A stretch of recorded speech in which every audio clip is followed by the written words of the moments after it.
ನಾನು ನೋಡೇ ಇಲ್ಲ, ಕಾಂಟ್ಯಾಕ್ಟು ಮಾಡಿಲ್ಲ. ಅವರೇ ಹೇಳಿದ್ರಲ್ಲಪ್ಪ 1.5 ವರ್ಷದಿಂದ ನಾನು ಅವ್ರನ್ನ ಬಿಟ್ಟಾಕಿದ್ದೀನಿ ಅಂತ ಹೇಳಿಲ್ವೇ? 1.5 ವರ್ಷದಿಂದ ಅವ್ರ ಜೊತೆ ನಾನು ಮಾತಾಡಿಲ್ಲ ಅಂತೇಳಿ ನಿಮ್ಗೆ ಹೇಳೋರು, ನಿಮ್ಮ ಮುಂದೆ ಹೇಳೋತ್ತಿಗೆ ನಮ್ಗೆ ಕೇಳ್ತಿರಲ್ಲ. ಅಲ್ಲ ನನ್ನ ನಡೆ ನಮ್ಮ ಜನ ಏನು ಹೇಳ್ತಾರೆ ಅದು. ಚರ್ಚೆಗಳು ಶುರು ಆಗಿದೆ ಈಗ. ಎಲ್ಲ ಏನಂತಾರೆ, ಸಿದ್ದರಾಮಯ್ಯನವ್ರಿಗೆ ಚಾಮುಂಡಿ ಬೆಟ್ಟದ ಮೇಲೆ ಸಿದ್ದರಾಮಯ್ಯನ ಯಾಕೆ ರಾಜೀನಾಮೆ ಕೊಡ್ಬೇಕು ಸಿದ್ದರಾಮಯ್ಯನವರು ಅಂತೇಳಿ ಚಾಮುಂಡಿ ಬೆಟ್ಟದಲ್ಲಿ ಮಾತಾಡಿದ್ರು. ಆವತ್ತು ಎಲ್ಲ ಕಾಂಗ್ರೆಸ್ ಪರ ಹೊರಟೋದ್ರು ಅಂದರು. ಹೋಗಿದ್ದೀನಾ? ಇವತ್ತು ಡಿ ಕೆ ಶಿವಕುಮಾರ್ ಅವರೇ ನಾವು ಹೋಗಿದ್ದೀನ ಮುಖ್ಯಮಂತ್ರಿಯಾಗಿ ಒಂದು ದಿವಸನೂ ಕೂಡ ಒಂದು ಮೀಟಿಂಗಲ್ಲಿದ್ದರು. ಅವತ್ತಿದೆ ಒಂದು ಕ್ಷೇತ್ರದ ನಮ್ಮ ಅಧಿಕಾರಿ ಬಗ್ಗೆ ಒಂದು ಲೆಟ್ರ್ ಕೊಟ್ಟು ಬಂದೆ. ಎಲ್ಲ ಮೀಟಿಂಗಲ್ಲಿ ಒಂದು 200-300 ಜನ ಇದ್ದರು. ಪ್ರತ್ಯೇಕವಾಗಿ ಅವ್ರನ್ನ ಭೇಟಿ ಮಾಡೋದಾಗಲಿ, ಇವತ್ತು ಮನವಿ ಸಲ್ಲಿಸೋದಾಗಲಿ ಇನ್ನೂ ಕೂಡ ಇದುವರೆಗೂ ಕೂಡ ಮಾಡಿಲ್ಲ. ಯಾಕೆಂದರೆ ಅವರೆಲ್ಲ ಬ್ಯುಸಿ ಇದ್ದಾರೆ. ಸಿದ್ದರಾಮಯ್ಯನವರು, ಡಿ ಕೆ ಶಿವಕುಮಾರ್ ಅವರು ಮಂತ್ರಿಮಂಡಲ ಮಾಡ್ತಕ್ಕಂಥದ್ದೆಲ್ಲ ಬ್ಯುಸಿ ಇದ್ದಾರೆ. ಮುಗಿದ ಮೇಲೆ ಅಭಿವೃದ್ಧಿ ಕಾರ್ಯಕ್ರಮಗಳು ಮನವಿ ಕೊಡ್ತೀನಿ. ನಾನು ನಿಮ್ಗೆ ಹೇಳಿದ್ನಲ್ಲಪ್ಪ, ನಾನು ಹೇಳೋದಿಷ್ಟೇ, ಅವ್ರಿಗೆ ರಾಜ್ಯದಲ್ಲಿ ಪಕ್ಷ ಕಟ್ಟಲಿಕ್ಕೆ ಶಕ್ತಿಯುತವಾದಂಥ ಕಟ್ಟಲೇಬೇಕಲ್ಲ. ದೇವೇಗೌಡರು ಸುಮಾರು 50-60 ವರ್ಷದಿಂದ ಜಯಪ್ರಕಾಶ್ ನಾರಾಯಣ ಅವರ ನೇತೃತ್ವದ ಜನತಾದಳ ಪಕ್ಷವನ್ನು ಕಟ್ಟಬೇಕು ಅಂಥೇಳಿ ಕಟ್ಟಿದ್ದಾರೆ. ಅವರು ಮುಖ್ಯಮಂತ್ರಿಯಾಗಿ ಪ್ರಧಾನಮಂತ್ರಿಯಾಗಿದ್ದಾರೆ. ಕುಮಾರಸ್ವಾಮಿಯವರು 2 ಬಾರಿ ಮುಖ್ಯಮಂತ್ರಿಯಾಗಿ ಈಗ ಕೇಂದ್ರದ ಸಚಿವರಿದ್ದಾರೆ. ನನಗೂ ಕೂಡ ಒಂದು ಸತಿ 8 ತಿಂಗಳು, ಇನ್ನೊಂದು ಸತಿ 12 ತಿಂಗಳು ನನಗೂ ಮಂತ್ರಿ ಮಾಡೋರೆ. ಆ ಪಕ್ಷ ಉಳಿದಿರೋದ್ರಿಂದ ಆ ಪಕ್ಷ ಉಳಿಸೋ ಕೆಲಸವನ್ನು ಅವ್ರು ಮಾಡ್ತಾರೆ. ನನ್ನ ಜನ ಗಟ್ಟಿ ಇದ್ದಾರೆ. ಜನತಾಳ ಪಕ್ಷವನ್ನೇ ಕಟ್ಕೊಂಡು ಬಂದಿದ್ದಾರೆ. ಕುಮಾರಸ್ವಾಮಿಯವರು ನಿಮಗೆಲ್ಲರೂ ಕೂಡ ಗೊತ್ತು. ಪ್ರಥಮವಾಗಿ ನಾನೇ ಕಲಾಮಂದಿರದಲ್ಲಿ ಮುಖ್ಯಮಂತ್ರಿ ಆಗಲೇಬೇಕು ಅಂತ ಹೇಳಿದ್ದು ಗೊತ್ತು. ಕುಮಾರ ಪರ್ವ ಮಾಡೋದು ಚಾಮುಂಡೇಶ್ವರಿ ಕ್ಷೇತ್ರದ ಜನ ಮಾತ್ರ, ಇನ್ನೊಂದು ಕ್ಷೇತ್ರದಿಂದ ಯಾರೂ ಕೂಡ ಬಂದಿರಲಿಲ್ಲ. ಕುಮಾರ ಪರ್ವನೂ ಮಾಡಿದ್ದಾರೆ. ಚಾಮುಂಡೇಶ್ವರಿ ಆಶೀರ್ವಾದ, ಜನರ ಈ ಚಾಮುಂಡೇಶ್ವರಿ ಕ್ಷೇತ್ರದ ಬೆಂಬಲ, ನನ್ನ ಬೆಂಬಲದಿಂದನೇ ಅವ್ರು 2 ಬಾರಿನೂ ಕೂಡ ಮುಖ್ಯಮಂತ್ರಿ ಆಗಿದ್ದಾರೆ. ಅದು ನಿಮಗೂ ಗೊತ್ತು, ಅವ್ರಿಗೂ ಗೊತ್ತು.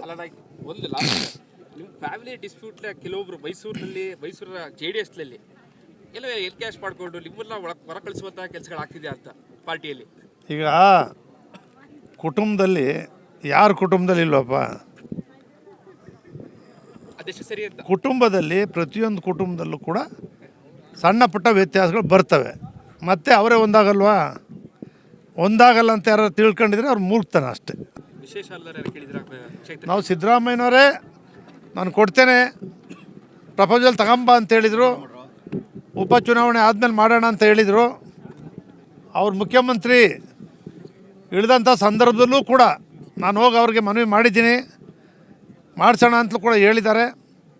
ಇನ್ನೂ ಡಿ ಕೆ ಶಿವಕುಮಾರ್ ಮುಖ್ಯಮಂತ್ರಿಯವ್ರಿಗೆ ಇನ್ನೂ ಕೂಡ ನನ್ನ ಮನವಿಯನ್ನು ಕೊಟ್ಟಿಲ್ಲ. ಅವ್ರಿಗೆ ಯಾರೇ ಇರಲಿ, ಸರ್ಕಾರ ಯಾರೇ ಇರಲಿ, ಯಾರೇ ಮುಖ್ಯಮಂತ್ರಿಗಳಾಗಲಿ, ಈ ಕ್ಷೇತ್ರದ ಶಾಸಕನಾಗಿ ಈ ಕ್ಷೇತ್ರದ ಅಭಿವೃದ್ಧಿ ಕೆಲಸವನ್ನು ಮಾಡ್ತಕ್ಕಂಥದ್ದೇ ನನ್ನ ಗುರಿ. ನಿಮಗೆಲ್ಲರೂ ಕೂಡ ಗೊತ್ತಿದೆ. ನಾನು ಯಾವತ್ತೂ ಕೂಡ ಹೇಳ್ತೀನಿ, ನಾನು ರಾಜಕೀಯದ ಪ್ರಶ್ನೆ ಇಲ್ಲ.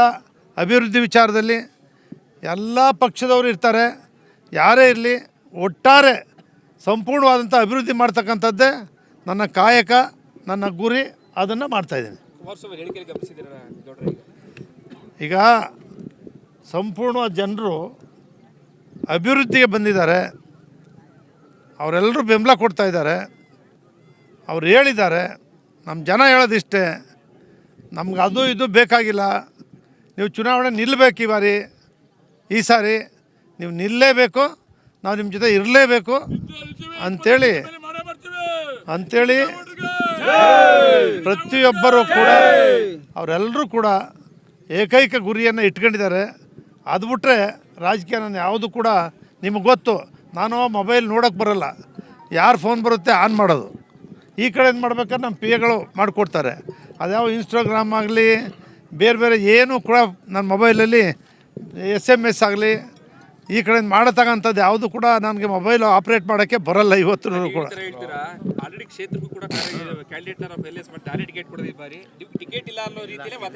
ನಾನು ನಿಮ್ಗೆ ಹೇಳ್ತಕ್ಕಂಥದ್ದು ಇಷ್ಟೇ. ಆವತ್ತೂ ಹೇಳಿದ್ದೀನಿ, ಇವತ್ತು ಹೇಳ್ತಾ ಇದ್ದೀನಿ. ನಾನು ಚಾಮುಂಡೇಶ್ವರಿ ಕ್ಷೇತ್ರ ಅಭಿವೃದ್ಧಿ ಬಿಟ್ಟರೆ ಚುನಾವಣೆ ಇನ್ನೂ 2 ವರ್ಷ ಇದೆ. ರಾಜಕೀಯ ಇವತ್ತು ಮಾತಾಡೋದು ಬೇಡ. ನಮ್ಮ ಗುರಿ ಅಭಿವೃದ್ಧಿ. 2 ಕಾಲು ಆಚೆ ಹಾಕಿದ್ದಾರೆ ಅವರು ಅಂತ ಹೇಳ್ತಾರೆ ಕುಮಾರಸ್ವಾಮಿ ಅವರು. ಒಂದಲ್ಲ 2 ಕಾಲು ಆಚೆ ಹಾಕಿದ್ದಾರೆ. ಅವ್ರು ಏನು ಮಾಡ್ತಾರೆ ಎಲ್ಲ ಗೊತ್ತಿದೆ ಅಂತ ಹೇಳ್ತಾರೆ. ಈಗ ನೋಡಪ್ಪ, ಅವ್ರಿಗೆ ಅನುಭವ ಇದೆ. 2 ಬಾರಿ ಮುಖ್ಯಮಂತ್ರಿಗಳಾಗಿದ್ದಾರೆ. ಅವ್ರಿಗೆಲ್ಲ ರೀತಿಯ ಅನುಭವ ಏನಿದೆ ಅದನ್ನು ಮಾತಾಡಿರ್ತಾರೆ. ಅದನ್ನು ನಾನು ನೋಡಿಲ್ಲ. ನಾನು ನೋಡೇ ಇಲ್ಲ. ಕಾಂಟ್ಯಾಕ್ಟು ಮಾಡಿಲ್ಲ. ಅವರೇ ಹೇಳಿದ್ರಲ್ಲಪ್ಪ 1.5 ವರ್ಷದಿಂದ ನಾನು ಅವ್ರನ್ನ ಬಿಟ್ಟಾಕಿದ್ದೀನಿ ಅಂತ ಹೇಳಿಲ್ವೇ? 1.5 ವರ್ಷದಿಂದ ಅವ್ರ ಜೊತೆ ನಾನು ಮಾತಾಡಿಲ್ಲ ಅಂತೇಳಿ ನಿಮ್ಗೆ ಹೇಳೋರು ನಿಮ್ಮ ಮುಂದೆ ಹೇಳೋತ್ತಿರ ನಮ್ಗೆ ಕೇಳ್ತಿರಲ್ಲ. ಅಲ್ಲ, ನನ್ನ ನಡೆ ನಮ್ಮ ಜನ ಏನು ಹೇಳ್ತಾರೆ ಅದು. ಚರ್ಚೆಗಳು ಶುರು ಆಗಿದೆ ಈಗ. ಎಲ್ಲ ಏನಂತಾರೆ, ಸಿದ್ದರಾಮಯ್ಯನವ್ರಿಗೆ ಚಾಮುಂಡಿ ಬೆಟ್ಟದ ಮೇಲೆ ಸಿದ್ದರಾಮಯ್ಯನ ಯಾಕೆ ರಾಜೀನಾಮೆ ಕೊಡ್ಬೇಕು ಸಿದ್ದರಾಮಯ್ಯನವರು ಅಂತೇಳಿ ಚಾಮುಂಡಿ ಬೆಟ್ಟದಲ್ಲಿ ಮಾತಾಡಿದ್ರು. ಆವತ್ತು ಎಲ್ಲ ಕಾಂಗ್ರೆಸ್ ಪರ ಹೊರಟೋದ್ರು ಅಂದರು. ಹೋಗಿದ್ದೀನಾ? ಇವತ್ತು ಡಿ ಕೆ ಶಿವಕುಮಾರ್ ಅವರೇ ನಾವು ಹೋಗಿದ್ದೀನ ಮುಖ್ಯಮಂತ್ರಿಯಾಗಿ ಒಂದು ದಿವಸ ಕೂಡ ಒಂದು ಮೀಟಿಂಗಲ್ಲಿದ್ದರು. ಅವತ್ತಿದೆ ಒಂದು ಕ್ಷೇತ್ರದ ನಮ್ಮ ಅಧಿಕಾರಿ ಬಗ್ಗೆ ಒಂದು ಲೆಟ್ರ್ ಕೊಟ್ಟು ಬಂದೆ. ಎಲ್ಲ ಮೀಟಿಂಗಲ್ಲಿ ಒಂದು 200-300 ಜನ ಇದ್ದರು. ಪ್ರತ್ಯೇಕವಾಗಿ ಅವ್ರನ್ನ ಭೇಟಿ ಮಾಡೋದಾಗಲಿ ಇವತ್ತು ಮನವಿ ಸಲ್ಲಿಸೋದಾಗಲಿ ಇನ್ನೂ ಕೂಡ ಇದುವರೆಗೂ ಕೂಡ ಮಾಡಿಲ್ಲ. ಯಾಕೆಂದರೆ ಅವರೆಲ್ಲ ಬ್ಯುಸಿ ಇದ್ದಾರೆ. ಸಿದ್ದರಾಮಯ್ಯನವರು, ಡಿ ಕೆ ಶಿವಕುಮಾರ್ ಅವರು ಮಂತ್ರಿಮಂಡಲ ಮಾಡ್ತಕ್ಕಂಥದ್ದೆಲ್ಲ ಬ್ಯುಸಿ ಇದ್ದಾರೆ. ಮುಗಿದ ಮೇಲೆ ಅಭಿವೃದ್ಧಿ ಕಾರ್ಯಕ್ರಮಗಳು ಮನವಿ ಕೊಡ್ತೀನಿ. If you like this video ಬೇಗ ಲೈಕ್ ಮಾಡಿ, ಕಾಮೆಂಟ್ ಮಾಡಿ, ಶೇರ್ ಮಾಡಿ ಹಾಗೂ ಯೋಯೋ ಟಿವಿ ಕನ್ನಡವನ್ನು ಸಬ್ಸ್ಕ್ರೈಬ್ ಮಾಡಿ.